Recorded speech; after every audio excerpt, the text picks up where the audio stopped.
Today we'll be covering number 59, unlimited reagents. So, in the equation we have iron oxide, liquid, plus magnesium, liquid, that reacts to make iron liquid, plus magnesium oxide, solid. For our question, we need to know how many grams of iron will be produced. So, the book, you are given 10 grams of iron oxide. No, I'm sorry, you are given 40 grams of iron oxide and 10 grams of magnesium. To find the amount of grams you'll be producing, you need to know how many grams will be coming out of iron oxide. So, you have 40 grams of iron oxide. To get rid of grams, to go from moles, you need to get rid of grams. So, you take the mass of iron and oxygen, which will be 71.85 grams of iron oxide over 1 mole of iron oxide. And you cancel these two out, you're left with moles. Now, you have to go from moles of iron oxide to moles of iron. This is where you do your atomic ratio. Since this equation right here is balanced, it's a 1-to-1 ratio. There's no numbers in the front, so it's a 1-to-1 ratio. So you have 1 mole iron over 1 mole iron oxide. These two cancels out, and you'll be left with 1 mole of iron. But we're not done yet, because now you need to go from moles of iron to grams of iron.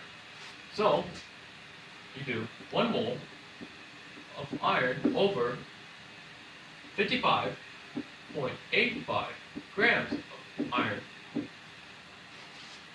You get 55.85 grams of iron from the periodic table because the atomic mass of iron is 55.85. So now, cancel moles of iron out, and you'll be left with 5.85 grams of iron.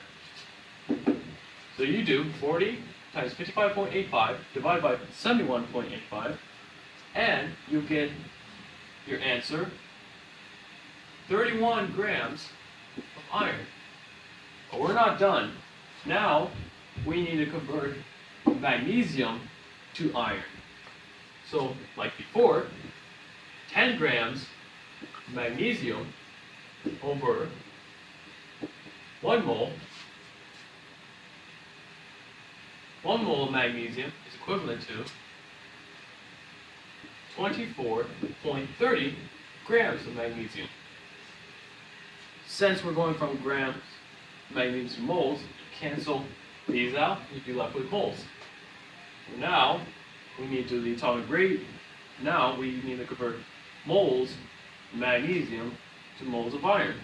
So, what you do is 1 mole magnesium is over 1 mole of iron.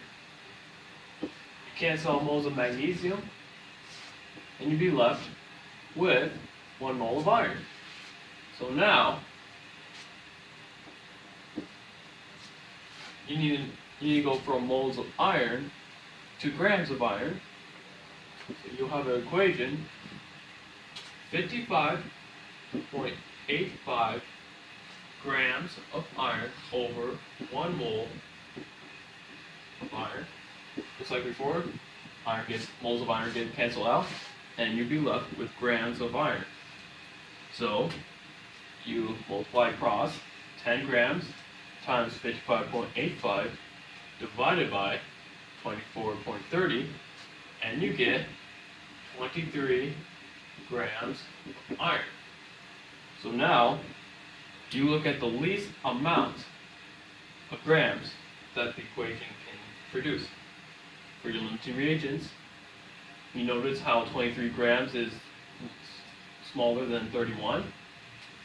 This, 21.3 grams, will be your limiting reagent. And they're asking for the limiting reagent, so the answer would be 23 grams of iron.